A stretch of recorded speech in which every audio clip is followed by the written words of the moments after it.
You don't feel attacked. You feel confused.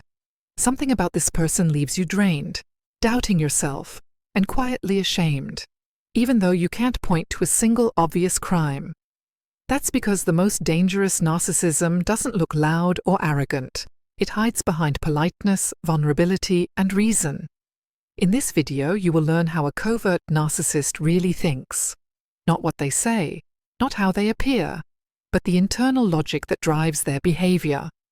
Once you see this pattern, many moments from your past will suddenly make sense, and you will stop blaming yourself for reactions that were never irrational. The first sign is subtle emotional superiority. A covert narcissist rarely brags. Instead, they suffer more deeply than others. They feel misunderstood, underappreciated, or morally ahead of the world. In their mind, pain equals depth, and depth equals value. That's why every conversation quietly turns into a comparison of who feels more, who sacrifices more, who is more complex. You might remember moments where you shared something difficult, and instead of support, the focus slowly shifted to them. Their struggle was always heavier, their wound always deeper. And over time, you learned something dangerous. Your pain feels smaller in their presence. That's why you begin to minimize yourself. That's why you stop sharing. And here you start to notice another detail. The second sign is indirect control through guilt. A covert narcissist rarely gives orders. They don't need to. They use disappointment instead. Silence, subtle withdrawal, a quiet, "I thought you'd understand me better." Psychologically, this comes from a need to control without being exposed. If they openly demand, they risk being seen as selfish. So they let you do the work. You begin to anticipate their reactions. You adjust your behavior to avoid that heavy feeling of guilt. Maybe you cancelled plans you wanted. Maybe you changed your tone. Maybe you apologized without knowing exactly why. That's why you feel responsible for their emotions, even when you did nothing wrong. But this is only part of the picture. The third sign is selective empathy. They can be incredibly understanding, but only when it costs them nothing. When your feelings don't interfere with their needs, they listen, nod, and say the right words. The moment your emotions require action, compromise, or accountability, something changes. Suddenly you're too sensitive. The timing is bad. The issue is overblown. This isn't a lack of intelligence, it's a lack of emotional reciprocity. Their empathy turns off the moment it threatens their comfort. That's why you feel seen one day and dismissed the next. And that inconsistency keeps you emotionally hooked. And the situation becomes more complicated when you notice the fourth sign. The fourth sign is victim identity as armor. Deep inside, a covert narcissist believes the world owes them.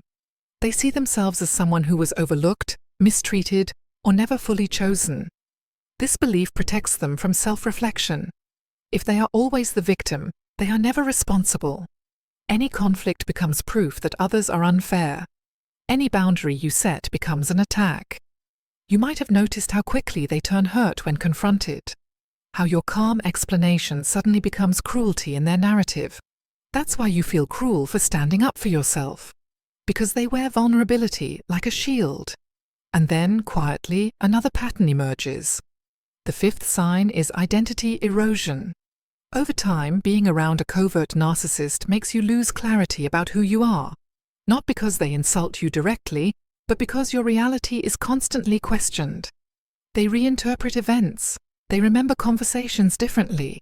They say things like, "That's not what I meant," or "You're imagining things."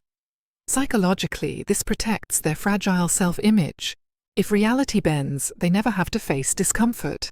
For you, the result is devastating. You start double-checking your memories, your reactions, your intuition. That's why you feel disconnected from yourself, like something essential has been slowly taken away. And here is where the first part ends, not with an answer, but with awareness. If these signs feel familiar, it doesn't mean you are weak. It means you are perceptive, empathetic, and capable of deep connection, traits that covert narcissists instinctively gravitate toward. In the next part, you will understand how this pattern locks you in emotionally, why leaving feels so hard, and what actually changes the dynamic, not through confrontation, but through clarity.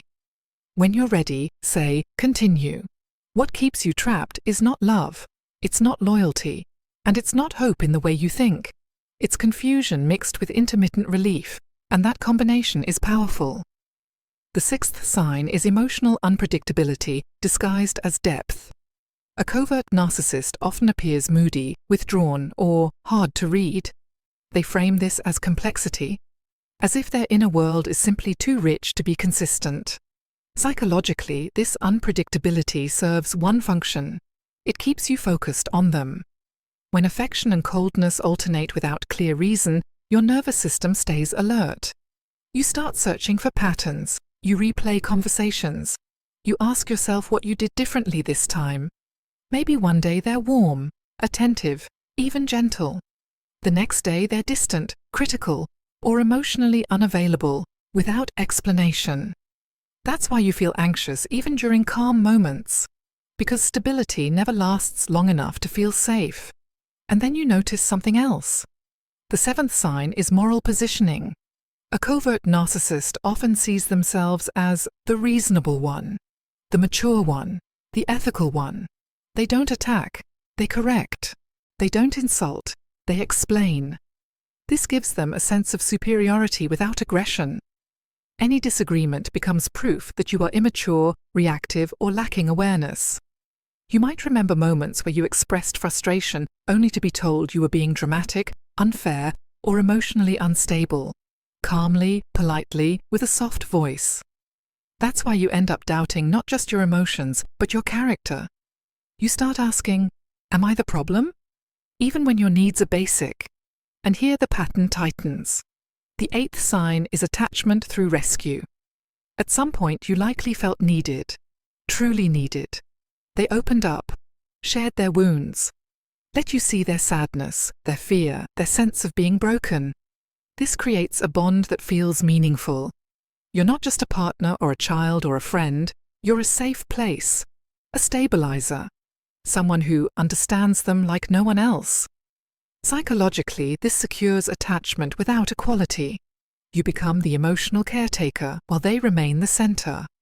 That's why leaving feels like abandonment, even when staying is slowly erasing you. And then comes the most painful realization. The ninth sign is invisible competition. A covert narcissist often competes silently. Not openly, not aggressively, but internally. Your growth, your confidence, your independence subtly threaten them.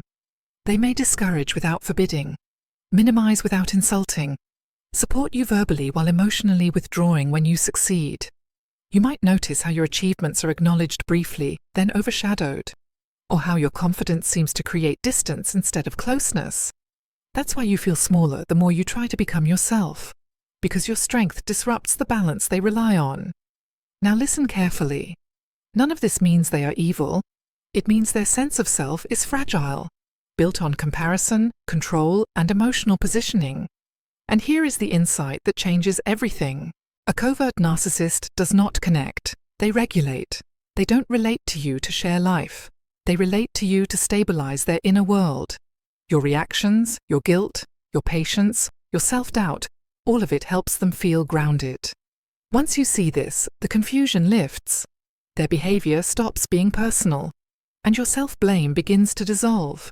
You cannot argue someone out of this pattern. You cannot explain it away. You cannot heal them with understanding. But you can reclaim yourself. When you stop over-explaining, when you stop proving your reality, when you stop carrying emotions that were never yours to manage. The dynamic changes, not because they suddenly understand, but because you do. And that is the real shift. You can't change how a covert narcissist thinks, but you can change how much access they have to your inner world. When you start to see clearly, you stop reacting automatically. When you stop reacting, their control weakens. And when their control weakens, you finally begin to feel like yourself again. Not louder, not harder, just grounded. And that is where real power begins.